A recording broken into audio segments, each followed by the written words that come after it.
Friends, as I said, the purpose of now this interactive discussion is to be able to talk on certain issues. When we will be talking these issues, there is a background.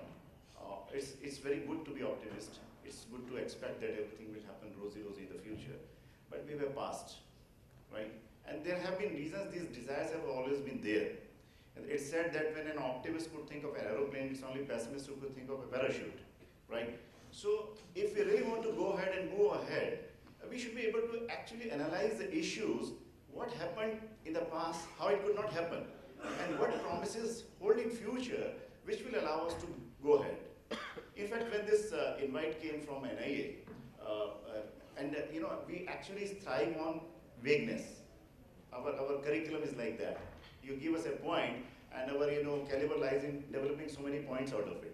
So when this topic came, role of Indian life insurance industry to ensuring sustainability in various life stages, I wrote back a mail to NIA. What actually you wanted?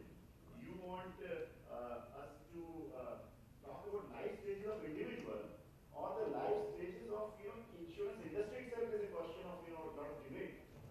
Because my point is, the basic mismatch lies that while the institutional structures are very rigid, the individual needs are very flexible, right? While we are seeing, for example, I would like the debate to to start in the direction. If we see at the start of this century, in around 2001, when this private companies came and the kitty was expected to go up, our GDP penetration rate was something around 1.7% or so. Within 9-10 years, it went up to 4.5 to 5%, and it has again settled down at a level below 3%. So a lot of things have happened which have been on the upside, downside also. Because a lot of expectations are there, as was rightly pointed out in the morning discussions also. Insurance industry, wherever has worked well, the overall economy of the country has done well. So I would like first reaction from my co-panelists that what is their take on the current level of where we are there. What is expected that how this industry, what is their realistic, actuaries can talk things in a very plain manner, right? So what is their take on what holds for the future for the industry from this point onwards? Good afternoon, everyone. Thank you, Dineshji. It's an honor and privilege to come to such an esteemed institution. Where are we current? I think roller coaster. This is unique, the way life insurance industry has moved. Things which LIC has never seen is what the private industry has come up with unique things. Complaints, mis-sellings. The new mantra, frauds. Huge frauds. Is that sustainable? No, it's not sustainable. So unique things are coming, I think, and we are like Kalidas, I would say, and we are sitting on the same tree and we are trying to axe the same branch. And we did that. We did that quite badly. Short-termist view had privileged, and I think I'm quite a fan of regulator on a lot of things, because I think regulator did move into a penalizing mode, which probably I think the insurance industry need to be taken care of. Here and there, some things miss, something need to be taken care of. Now profitability becomes a concern. Just FYI, my experience with the rest of the Asian markets, I think we are one of the lowest actually in terms of loadings. Those are the things which we are. When I talk about future, I think a very, as I say, sustainable government is very important to have a economic to go, and so is the sustainability, the regulations, and the way regulator drives this plays a very important role. I think there has been a great movement over the last 4 or 5 years, the way regulations have stabilized and the level of maturity has come. And things have moved to a very, very different manner. People are looking into various different products, uniqueness, and other things. Yeah, good afternoon, ladies and gentlemen. It's an honor and privilege to be here, and thanks, Mr. Rath, for inviting us to be a part of this panel. Just to add to that, basically, the life insurance industry, entire ecosystem around the life insurance industry, to make it sustainable, one of the key propositions is to have a long-term outlook. And that long-term outlook has to have by everyone, whether it's a policyholder, shareholder, distribution, or any other, even the regulator. So all the stakeholders has to be committing to the long-term aspect of the life insurance, and then only you get a sustainable value proposition which will cater to all and every in the institution. The moment anyone falters to a short-term direction, and that's what because just maintain, there is a conflict with the long-term propositions, and it will not be eventually very sustainable to the life insurance industry. So I think everybody realize that the policyholder understand that the value creation that will happen, the security that will be provided by the life insurance cannot come in a short-term manner. Instant gratification notwithstanding, I think the government and the industry and many other players have a role to play, and I suppose some of the new techniques are also evolving and delving into the next discussion. How we can move to a long-term proposition and create a nudge for all the stakeholders to move to that direction. I'm glad, and honestly speaking, there has been some negative stories, but I'm glad to see the persistency inching up year on year for the industry as a whole, which is a good pointed, definitely positive signal from the industry from a long-term proposition point of view again. So if we identify the drivers for a long-term proposition and continue to invest all put together, I think that is going to be a significant changer for a current state and improvement for the current state is concerned. Yeah, just a quick data, because nice to hear from private insurers talking about frauds. But I would like to for a change like to tell, because it's not a big deal, because in US itself, in as long as in 2006, the loss in the frauds was to the tune of 80 billion, and UK was about 1.5 billion, despite of advanced technologies. So we'll learn, and we are moving ahead from there. Just to add to fraud,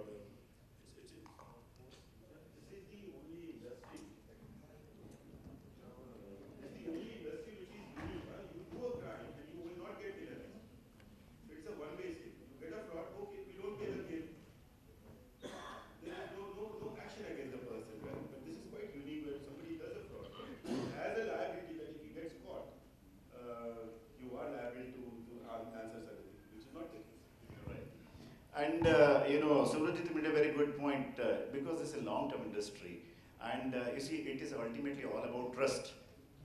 But I hear, one of our ex-prime minister once said, in long term we are all dead, but our industry is all about, insurance. So we thrive. Life is dynamic, fast, and brisk. Every risk is an opportunity. Every opportunity is a risk. Friends, in that context, because this is, I think, a very unique industry. I was talking to somebody in the morning that, we are placed in such a unique position that life insurance business, I think I was talking to Mayur, right? That it is not only an opportunity to do business, it's a unique opportunity to serve the society. If we take our job and our work with a passion, it's touching every aspect of human life, right? But the biggest predicament, I would like to tell NIA, this quiz session, we have been coming here for many sessions. I have been for 3 years. Talking in 15 minutes looks criminal.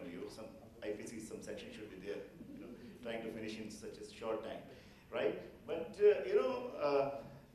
this need issue itself, I personally feel, everything lies, is the fountain of everything for insurance industry. Whether we have developed, we have grown, or we have not been able to grow to the desired extent, need has been the underlying issue. But I find, identification of the need itself is the biggest challenge. So I would like my co-panelists, to at least talk about their sense of, because we're talking about ensuring sustainability through life stages of individual mainly. Okay, their understanding or their take on how do you feel, how do they want to define the life stages of individuals? So, Brajit, you would like to take it? I think the participants here and the other panelists and other members, all were associated with the industry had certain understanding and thinking about the customer need and how the various life stages fall into thing. I think one of the things I would like to play up here a little bit, that how it is evolving over a period of time and how it has started and how it is evolving. I think one of the earlier phenomena has been that you kind of create a product suite which is one size fits all and try to see that whether it fits all kind of a needs or not. So there has been a kind of a one need to one or multiple need to one or multiple products or something, but with a very limited flexibility to cater to the nuances of the needs. So one of the ways the insurance industry have been evolving, and that is something that can evolve further. I think someone mentioned about earlier panel mentioned about something like that on the gym and few other things. I'll come to that. So one of the things is to getting a deeper insights of the consumer needs. How do you get a deeper insights? Unfortunately, many of the places we have observed that consumers are not very articulated to express their needs. How exactly, what their underlying needs are. So it requires a lot of time in spending and understanding the nuances of the needs and create a personalized proposition for the need. For example, my need could be different from Mr. Mant's need, and so could be Mr. Vikas' need. So what will happen if I try to create a one-size-fits-all approach solutions to the particular need, then the entire fitting would be a mismatch. It will be a very broad fitting. It will not be a very fine fitting. I think the industry as a whole should be looking at enhancing an investment to understand the nuance, and there are many examples how nuanced and insights can be done. And there we will be able to create a personalized solution. I will not even say customized. It's as good as a personalized solution. And that can come up with the technology, the digital media we have now. So with the InsurTech coming up, creating a personalized solutions and based on a understanding the nuance need is not a difficult choice to have, and it's something that industry should slowly go towards that period of thing. And it's, as you say, that I think and we need to move away from the typical need to product mapping to create a solution-centric approach. So need one side, product another side. In between, create a solution. The solution would be a personalization for that customer, so that you can pick from multiple products and attach to multiple needs of a consumer to create a individualistic solution for the customer. So as long as we are able to do that and invest, the industry invest to that extent, I think our attachment and ratio and making customer a satisfactory proposition for the customer in the longer run will be much higher. And that will obviously have other value addition in terms of improved persistency. And we have observed that, unfortunately, and our own data shows that wherever we have been able to understand the customer need, we have been able to deep dive the understand the customer need and propose solutions to exactly the matching to the needs, the persistency ratio is as high as 90-95% for some of the products and some of the solutions we have given. Whereas, we have been able to offer some of the very broad-based one-size-fits-all solutions which hardly meets the needs, the persistency ratio is very poor. So naturally, as long as we don't marry the evolving needs with the solutions, I think there will be always a gap. And to that extent, I think industry and as a whole we need to evolve to that extent. Because would you like to add to certain life stages? Can you broadly define these are the life stages, and then these needs can be attached to those life stages? Sure, yeah, thanks, Dinesh. So I think just first before I start, I think the point I would like to, how do I say? Let's put it someone who has. So there is a hotel which is Ginger Hotel, say, and then somebody who's always staying in Taj and goes to Ginger, he doesn't like that. There are problems, there are facilities issues. Now somebody who's never been to a hotel or staying in a very $1,000 hotel actually likes Ginger Hotel, wonderful, right? What I mean to say is, same thing is the same as, it's the same product, and that's where the mapping of needs come into being, and that's where the whole mis-selling concept comes. I don't think product as such per se has a mis-selling, it's a design sometimes can be an issue, is the method of selling thing. And the way the customer journey has been the case. And I can share one of the ideas which I looked into is one of the products which we say prepared. For my future group, I work for Future Group, which is a Kishore Biani Big Bazaar group. And I prepared a cancer proposition which is as low as $700 and you get a full of cover, 10 lakh rupees. It's a fixed benefit cover. You're selling about 5,000 policies only because it takes 3 minutes to sell that product with the proposition. Whether it works, it doesn't work, it's nothing about this particular product I'm trying to say, but what I realized is, and it's not a great beneficial, but it's a win-win situation. Right? So I think a lot of life stages has covered by Mr. Rao. I would just like to add things which has not been to some extent probably is needed. One is, I do believe child also requires insurance. Now, child doesn't have a financial liability, so we don't require a financial coverage from a child. It's the parents we require, but from a financial, from a protection point of view, a child do have disabilities in the early stages or health-related problems which we need to look into.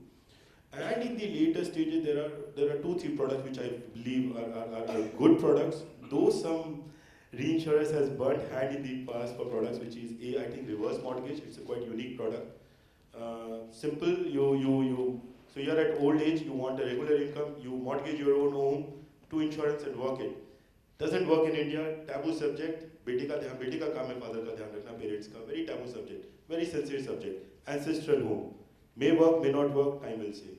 Long-term care, now again that is expected that the children is supposed to take care of long-term for the parents.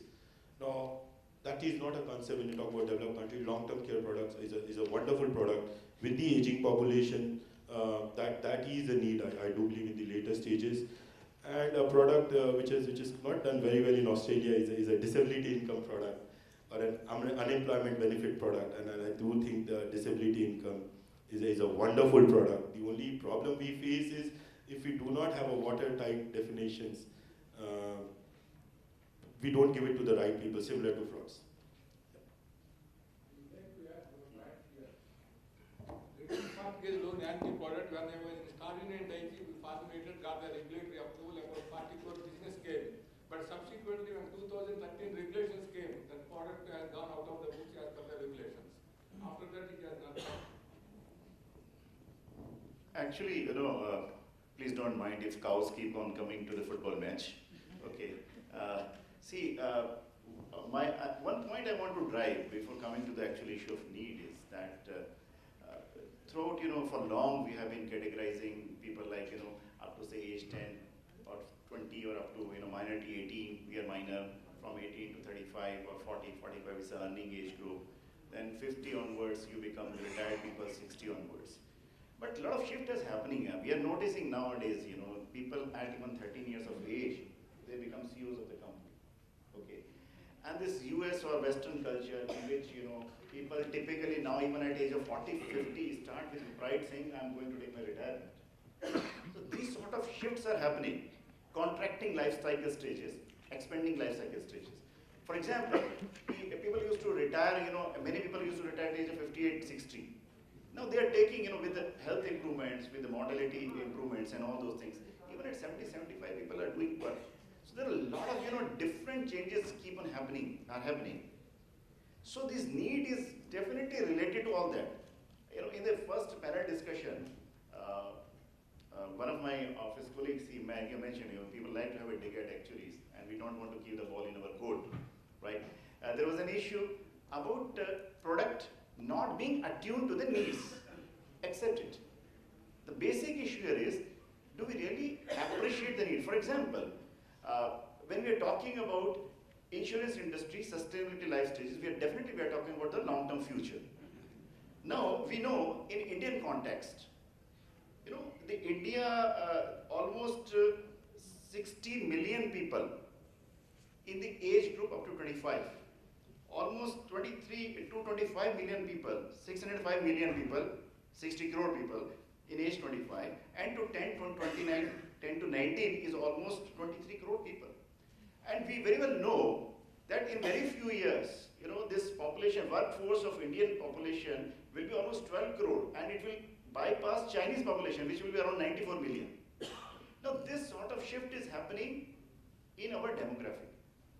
In that context, maybe the product needs, we may get out of track if we start mapping and thinking about product needs from the current point of view.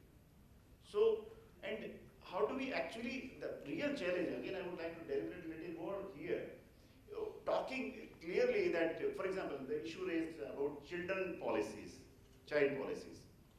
I would like to give an example of our own company, LIC of India, when we were coming out with the new product regulation and new products, there was heavy demand for child policies, right? As an actuary, we looked at statistics. I looked at statistics. I said only 2-3% get sold. So what is big about it? Let's postpone that. These products will come out with other popular products, endowment type of products. We launched them. Soon the demand started increasing. This was marketing demand. And today, I would like to share with you the growth in the typical endowment products is on negative side. And the only products on the endowment side which are showing growth is children's segment, with huge growth there.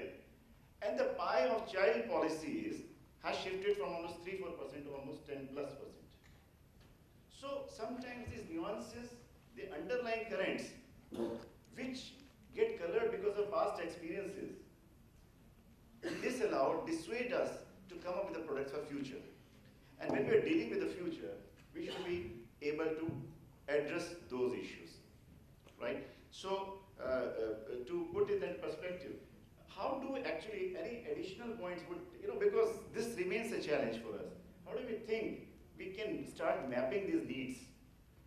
Very good idea, because as an actuary, and at the morning discussion this was happening, we should go back with some takeaways and some solutions, right? How do we go about mapping these needs? Can we try to identify what are the specific needs for which people would be taking insurance right now and in future? Do we see any underlying changes? I'll give you an example actually, and this is something, a real example to deliberate we have been. So we have been deliberating, we have been getting a request because now there are a lot of startups coming up and we had a discussion on startups. So a lot of people are investing in the startup as it is. So before you form a company and some of the benefits are coming up. So when they are investing in the startup, some of the key investors, the startup investing, they wanted to protect themselves from the loss of the key person, because startups are usually involved on a very key person. Now we have a traditional key man insurance in place, but unfortunately the traditional key man insurance cover to a certain, as an entity, as a company.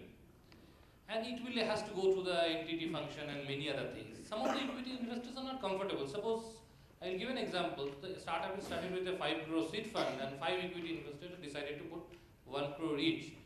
And they wanted to get their portion at least covered in case something happens to the key employee or the key promoter of the startups. And we have been deliberating with that, and we haven't got able to crack it in a sense that now the credit insurance has gone to the level of, we started with a credit link insurance primarily for the mortgage cover. I know that insurance now cater to such kind of insurance like loan against ESOP also. So these are the new areas of avenues where insurance industry can actually expand their footprint and get themselves and get the required cover required. So at one side of the spectrum is the micro insurance and the social cover. Another side of the spectrum is the new and evolving risk that is emerging in the society, and how as an industry we can be agile, understand and take a call which with a well consideration of the risk management, because risk management is the key framework for our any decision making. But risk, whenever we are in the business of risk, we cannot be closing out. Every risk has to be evaluated and taken a call sometimes. And how as an industry we need to, that's the something we need to think, that as an industry, how we are able to keep ourselves abreast with the latest development and have a multiple discussion that how we want to take this risk and what are the downside and flip side of the risk. Of course, I think reinsurers can play a very important role in partnering such kind of arrangements, and as the industry also need to think that. I think great, Rajit. Quite a unique idea. I just looked into. So yeah. No, I think. Let's look at South Africa. In South Africa, AIDS is not an exclusion. Why? Because if it becomes at large, so झूठ को ज़्यादा जोर से बोल दिया सच हो गया. It's at large. You can't exclude AIDS because every decent enough population has got AIDS. And that's where the needs. I think when we look into a product of endowment A to endowment B, the percentages increases because it's actually a cannibalization of your own business. And the way growth happens is typically between inflation-led growth or a GDP growth, which you are also taking care. So you really need to have some niche areas. I belong to a small insurance company, not easy, but when you come into innovative products, a lot of things which I've seen. So I've seen DHFL, one of the companies, came up with a dengue shield product. Quite unique. Whether it works, does not work, separate. It doesn't provide hospitalization. What it says is, if you get to have dengue, you're going to take at least 20-25 days working off. And that's either going through your sick leave or you're through privilege leaves. Unique. You need to cover for some amount for that as a protection. Over and above hospitalization, say. Another area, now there is another lifestyle disease called diabetes. You have an exclusion for diabetes. If you have a significant amount of your sugar levels, you may not get health products, even if you probably get life cover. Right? So now, health are two types. Right? Indemnity, people look into hospitalization, and I do believe there is not an amount of adequate coverage. The other is a fixed benefit amount, which is basically a loss of your income. A critical illness will lead to your life expectancy being reduced. So you need to look into those. And I was looking certain things, and there was some research lady came and she asked me, why do you exclude mental illness? And I actually went back to reinsurers, and that's another area we realized that mental illness in health is excluded. Something which I wasn't aware of, and things like that. Dental care is these days people looking into. The unique idea which I think reinsurance has now started putting is the underwriting, which is static in nature, or the way we do traditional underwriting probably will go away. We will move to wellness-based underwritings, which means it's not a single point in time underwriting. Your lifestyle changes, and every year either you get a discount or a premium depending on your life. And that's why you incentivize to make people healthy. Yeah, thank you, Vikas. Vikas has made a very valid point, and very important point. He quoted the example of South Africa. Incidentally, I had a stint of around 5.5 years in Africa. And at one point of time, we were thinking about opening an operations in, Uganda, something like that. So when I submitted my due diligence report, the first question which came, we hear that HIV risk in Africa is so high, why do you want to go there, right? So I gave them an example of South Africa. Most highest market penetration, almost 9 to 10%, and almost 15% HIV rates. That's what I was trying to drive, where the point is saying, where the risk is there, and it is an overall risk, that is an opportunity for insurance companies. We just cannot start keeping, but please don't go by what actuaries are saying they will do it. We have two hands, one to do, one other why it cannot be done. So, but these are the issues, unless we deal with them, I think we cannot move ahead. So in that context, you see, if we see from Indian point of view, another important issue which I feel, while it's good to be ambitious, hopeful, we can do, we will do, we are nationalists, we'll do, but we're not done. India occupies only almost 3% of the land of the entire globe, with almost 17% population and 21% disease burden. Now, in the first panel discussion also, this issue of health was coming in. I personally feel, selection for say, example of a term insurance plan or risk cover plan can be a choice. One respected gentleman raised an issue that, the talk of death, something innovative has to be done about it. So whenever, for example, like I was a branch manager, to come out of that, I always used to kill myself. I used to give an example, sir, in case you buy a policy and I happen to die, you will get a claim. So that was a type of narration, because of course clients don't want to die, right? But it's a fact, and we have to deal with it. But that can be a choice, people may agree, because there is another aspect. Somebody can say, okay, you're talking about increase in longevity. The projection is that, after a few years, this life expectancy is going to, the insurable population is going to be something about 75 crores. Expected lifetime could be 74 years. And a person aged 60 years can have an expected lifetime of 21 years. Now with that background, somebody can give a counter. Okay, when you're saying all these things, why are you talking about risk cover then? In that backdrop, of course we can discuss about it at length, but in that backdrop, to start with, because this was discussed in the morning also, health is an issue which will always remain there. It's going to remain there. And for life insurance companies, particularly like us, who are almost settled in, understanding of mortality, morbidity remains a very unknown territory, right? So And we know, because a morning session again an issue was talked about the poverty being hindered. Almost 5 crore people is going down below poverty line every year because of the out-of-pocket expense involved in health. So that is a segment that remains of concern to everybody, whether you are rich, poor, as a huge segment.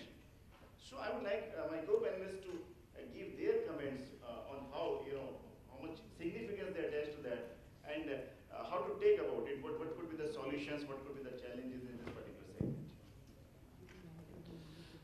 So before moving into a segment of health and pension, I think this is a very critical segment as pointed out by everyone, and I think the foundations of the social security and sustainability as a nation and as a society as such. One of the bigger problem we are facing is that how to make the people take a decision towards that. It's not the availability of the product or the availability of solutions, it's about how to make a decision, making people take a decision. And I think if you notice this year's economics awards was won by a person called Richard Thaler. He is an economist in the behavioral economics. He has created a book called Nudge and Other Things. And that is of late and last 10-15 years has been in vogue in terms of how to make it decisions, influence the decision of the people. And there are many writers actually on that. It started with the Kahneman who won a Nobel Prize in 2001. Again, he has written a book called and you can read a book of Areli, who has written a book called Predictably Irrational. So human mind is never a rational mind, it's always an irrational mind. And so most of our decisions need not be always rational, and most of the decisions need not be what we should be doing. And Mr. Kerr is not here now, I would have loved to be here, because here government can play a very influential role in engaging with some of these behavioral economics group, and some of the group exist, how to influence. So for example, 401k is one of the pension, defined contribution pensions in the US society. So they used various behavioral economics techniques, and this science is still evolving, to see how people can nudge towards saving towards the long term. There is always a conflict, and as I say, there's a conflict between a short-term gratification and long-term interest. All the things will take care of a long-term interest without giving any short-term gratification. So if we do that, and why I'm saying that, why I'm emphasizing again and again, there has been on the insurtech company called Lemonade in US. It's come up, it's doing pretty good, and they have completely changing the game the way insurance is given. It's an online insurance company, of course. They have employed this Mr. Dan Ariely, who is the writer of the Predictably Irrational, as the chief behavioral officer of the organization. So see how powerful and how important this behavioral economics can become in the insurance sector. And that's something I really want to bring in today's topic, that how important this can be, that they have chosen one of the best behavioral scientists in their role as the chief behavioral officer, because the way they are designing entire thinking, that is important for them to know. So as a result, I think if the industry as a whole, and I will also urge upon the Life Council to get this discussion going, and government can spend more time in ensuring that we able to create certain nudge to make the behavioral shift towards a mode of a long-term savings, which will be good for the overall societal goal and for the sustainability of the as a developed country, as the topic be. Then I think the other things can really play well. So one of the ways, and that's the difference between the offline and the online product, one of the ways the offline products are sold, so advisor not only sell and explain the product to the end consumer, he also makes a little nudge to make a fence-sitter to purchase a policy. In case of online, and why the online is not taking off beyond a point, the insurers are not able to make a digital behavioral nudge. So what has been done offline by the advisors to make the nudge, make the conversion, and which is important for them, that digital nudge has happened obviously because of the clearly a short-term bias of the individual not looking at the long-term scenario. So as a group, again, as a group, as an industry, as a society, if we can work towards that, it will and be actually revolutionary game changing. This has been there for last 10-15 years in the US itself, and it is slowly coming into play. I have seen an example, sorry I'm distracting from this, but very important example. One of the behavioral science group has done an experiment to reduce the railway crossing accident. So they created some optical solutions by doing some of the changes, and that allows the people to actually judge the coming train much earlier than they used to be. As a result, they stopped crossing over the railway line. So although not in the former, although not in the traditional economic sense, this is really becoming much more powerful, and industry as a whole, especially the industry which requires a long-term outlook, can go a long way if we adopt this. One issue before I come to Mr. Rao, I think the way I could connect to it, maybe the needs are there, maybe health are everywhere. We are not able to connect with people in the manner they understand. I was recently seeing in a WhatsApp video, people would be avoiding use of escalators, stairs in preference to lifts. So Volkswagen, they did it, they put up a, escalator in a manner, or stairs in a manner, when you walk up it, it works like a piano. So people started using that in preference to lifts. So maybe in health segment also, whichever segment is there. That is exactly a behavioral nudge. Right. That is exactly an example of behavioral nudge, and you can see many examples at around us. Only thing is that we have not put in a structure behind it. We need to put a structural solutions around that. Of course, beyond that, there has to be a lot of commitment also, right? Because since I talked about health, if you see the government spends in health segment is below even 3%, whereas even the Asian region, it is 5% and above, and globally it is more than 6%. So a lot of involvement of everybody. We are ranked almost 170 out of the 200 countries in that category. Mr. Rao wanted to make a point. See, as far as digital channel is concerned, digital channel is the future, mobile application is the future identity. But break even, get a break even is very difficult. Every insurance company undercuts the premium online term, other plans. Particularly 19% is the mortality table they use. With that, I think insurance companies' losses only will mount, break even level not in the near future. It will take long time. That's all I want to know.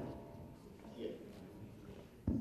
So just adding to Shobhitji's example, that's a wonderful example. I'm aware of that example. So the way it happens on trains is, human eyes cannot understand the speed of bigger objects. And that was their whole idea. And what they did is they bought stripes of black, yellow, white. And the moment the train is passing, they realize how many stripes have crossed, and that's where they avoid train accidents. This is an interesting topic. I'll try to share the example. And typically when you see, this is very rational behavior, how human beings do. So if somebody says, if you get heads, I'll give you, say, 150 rupees. But if I get tails, you're going to give me 100 rupees. Will you play, will you not play? Yeah. In fact, I would like to also add that, it's not that the regulator or the country is not aware. In fact, IIT has already formed a committee for working on innovative products. I happen to be one of the members of that committee. In fact, nowadays, work for IIT has become more than work for the company, right? So, but it's a good thing, and it's a good way of learning, and as well as contributing for it. Friends, time pressure, we want to share a lot of things. Mr. Rao has a very early flight to catch also. Okay, and you also have early lunch to catch on also. But one thing, issue here is, we all want to do, we all want to contribute. But, at the same time, life insurance industry is competing with each other, right? At times it is felt the approach is not to expand the pie, but to cut the other's pie. Let me be very self-critical about it. So there is a need for a very complementary or complementing attitude on the part of everybody. Huge potential, as we know. In the morning it was talked about coverage. That should be the area. But then adequacy of the coverage is also. I always keep on talking within my company about 3 issues: policies, productivity, and persistency. Right? We can keep on doing insurance and can keep on coming out from somewhere. Right? So I would also like to, because I have this unique opportunity of sharing a platform with 3 people coming from private insurance companies, myself representing the government insurance companies. What is their take? How we can all together, forgetting about how can we contribute with each other and move shoulder to shoulder so that this pie can be increased rather than for example, Mr. Rao is an expert in pension, right? He told me, And pension is such a huge area. Almost we had almost 3 crore people at the start of this first decade. Now we are going to cross almost 13 crore. Large population is going to be in pension, longevity increasing, as I discussed. So that is a huge virgin area in which a lot of things can be done. NPS is challenging life insurance industry. Should we take it as a challenge or it's a compliment? We always keep on saying, we should be allowed because NPS is being allowed. Or can we be innovative enough to come up with something which can actually add on to that? So any take on that? Here, I would like to add pension products one point. There are retirement benefit funds managed by trustees of their own companies. What they do is when Nifty P is less than 16, they increase the equity exposure. When Nifty P crosses 22, they slowly start disinvesting. By 25, they make it zero. On average, they earn 14% return on traditional funds, which is amazing. This is happening, now and then appearing in the economic times, such funds also, you will be observing. If investment regulations are liberalized, if you invest in such a disciplined way, pension products will prosper in this country in a big way. But not with 5%, 6% return, it is very difficult to prosper. Longevity is increasing, another thing is health awareness is increasing, people education levels are increasing, income levels are going up, so pension products are future. There is a big future for pension products. The contribution of pension to entire GDP in India is, if you say the pension fund is almost just 11%. In developed countries, it is almost 160% or so. So where's the security? Only, very few people out of the entire workforce are pension covered. It's 10%, not more than that. So a lot of, areas of concern, I think industry needs to deal with them in a very holistic manner. I think the solutions cannot just come about by products only. The entire dynamics, I was trying to write down. In fact, when I was writing in the first note, my pages have become full. I can't read and find out what I've written. Now, I think personally, all the areas, whether it's product, process, promotion, distribution, at times you can come up with the products very well suited to the needs of the customers, but never distributed because enough commission is not there. Or at times, in the morning the discussion was whether we can have feature. Recently we have come out with a product with rich features and nobody can understand beyond 2-3 points in the product. So it's a lot of activity needs to be done, and in all the areas, particularly people, how to involve everybody, government organizations, regulators, everybody will have to play a real critical and synergic role between each other. Then I think only we can move ahead. And future is bright, of course, bright, right? And we always, there's always, we say, there's a light at the end of the tunnel. Hopefully it is not of an incoming train, as Sidhu often says. And so we see a lot of opportunities here. Time is a limitation. If any other point, I'm skipping through all the agenda items which I had in mind. Right. So if any points, additional points might be. So a couple of points on the pension, and I think we all know this, but it's important that we reiterate it.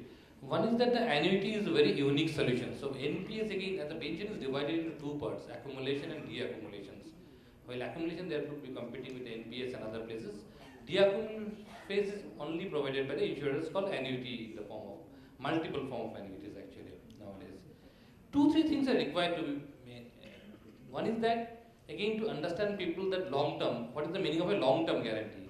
And LIC come up with some of the long term guarantee annuity products which have been at a particular point of time were giving a return of 12-13% if I remember, sometime 12.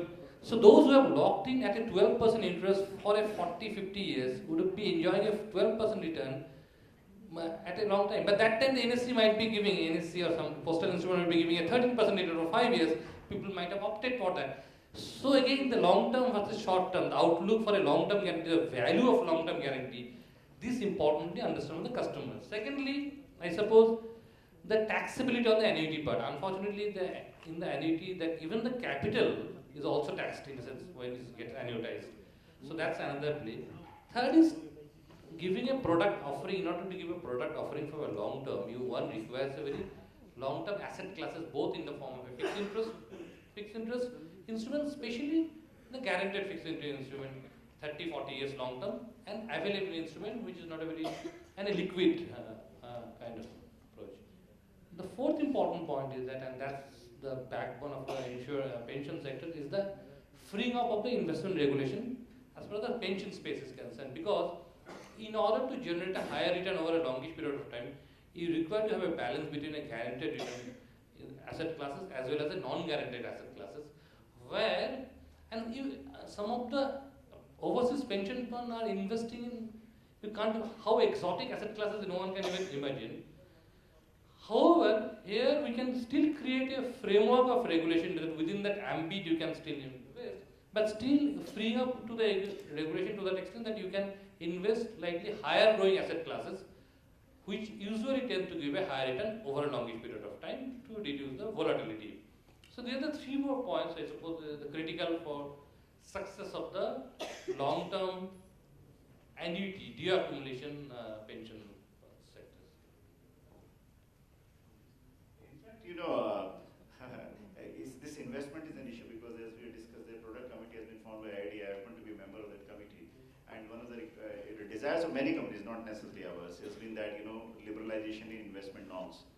I also happen to be a part of the monograph which has been prepared by the Ministry of Finance, so that committee was formed. However, what we may want, I'm not very sure whether government would like to be very liberal about these investment norms, and there are definite merits to go. When we go flexible, there are a lot of risks involved into that, and we ourselves are not very comfortable because I've worked in a private setup also.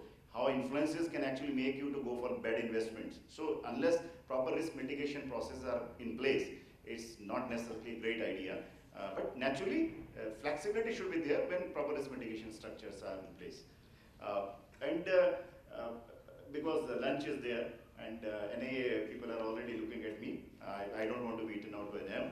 Okay, and we will allow you to ask us any questions, remembering that lunch is being served there, hot lunch. And my friends tell me they are very good at quizzes, so I'm not good at. Okay, so please, if you want to ask any questions, you can always speak.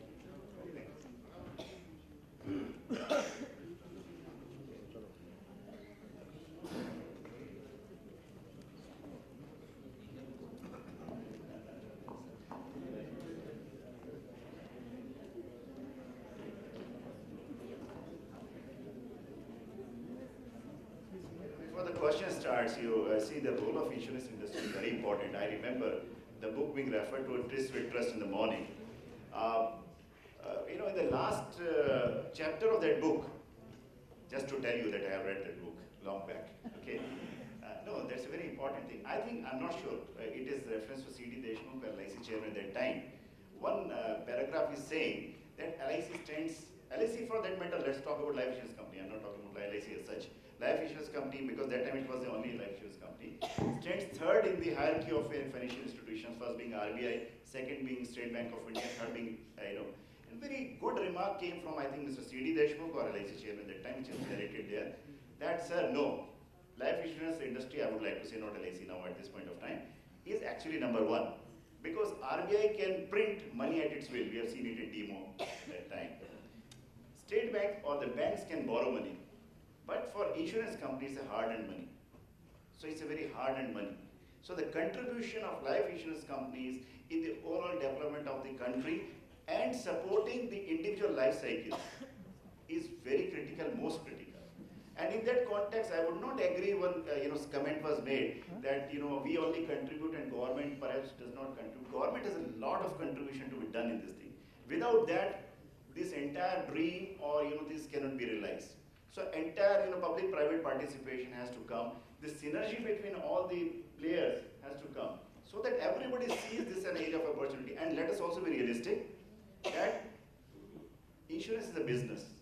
It is not only a service. So unless there is something for the shareholders also, and talking about profitability in a business is nothing bad. If insurance companies are profitable, then only they can help their clients with better returns and everything better. So we should not see these as things entitled to each other. There again, profitability insurance company has to be seen as a contribution to the economy of the country as well as to each of its policyholders. So let's and I think the day we start working in the direction, future, as I said, is bright and not of the incoming train. Questions? Yeah, sir, I'll agree. I'll begin by disagreeing with you what you said. as actuaries are bad communicators or not good communicators. It was very awesome discussion, very, very enriching. Thank you so much for it. My question relates to point number 3, the goal number 3 of SDG, which talks about well-being of all and of all ages.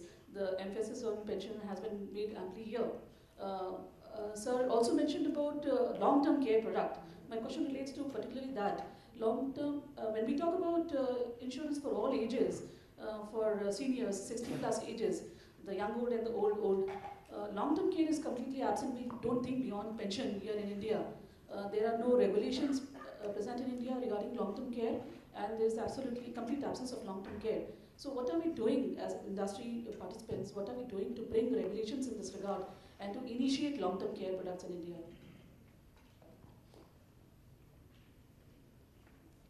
Thank you for the inquiry. So the way long-term care products and whatever my limited knowledge of working with other companies is, so there is a period when you do a corpus, you try to save the money for you to help it. Now this is not annuitization, this is about, typically long-term care is about ADL, which is your problem with activities of daily living. You get a nurse or a in-house nursing. You can have specific hospitals, and I was told that Lavasa is having one, which is quite unique. I may be incorrect completely on this, but I think this is what it requires. The way the products can be quite costly. It's a pretty taboo subject to be discussed again in India, and I'm sure in some coming time long-term care products will be needed. The reason I'm saying taboo subject is still this concept is that they are my parents. I need to take care of it, whatever it is. But I don't think the enough corpus is built with the longevity so the problem is not people not living for long. The problem is not living for long healthy, and with the cost of healthcare and people at the higher ages does require problems with activities of daily living. They require protection on it. As such, regulation standpoint of view, neither there are regulation nor there are restrictions per se as such. A lot of support is needed from reinsurance. I think we did not talk about reinsurance. I'm a great supporter of reinsurance. I think they come up with a lot of innovation.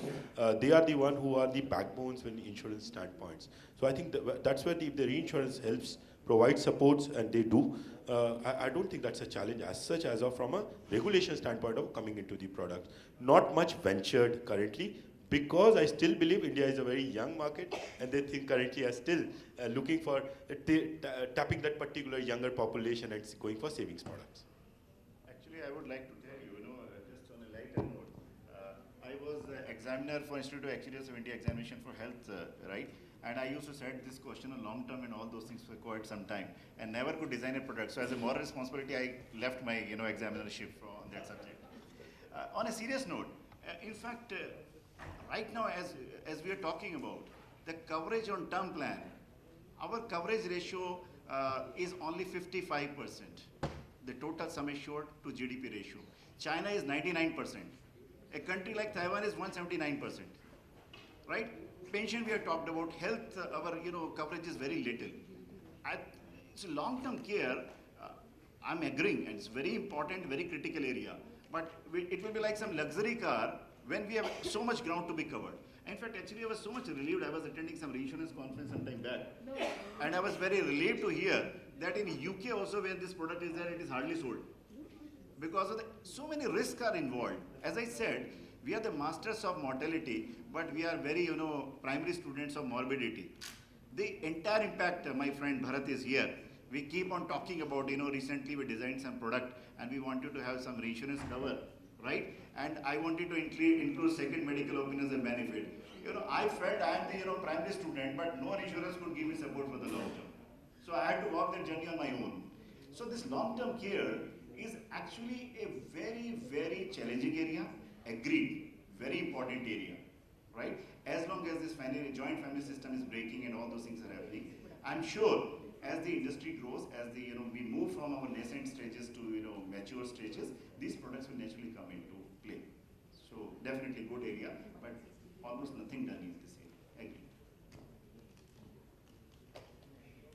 Any other question? You can talk about the menu also. I don't know what is this. So we believe all questions answered. This is the advantage actually of having a session before. Thank you. Thank you so much.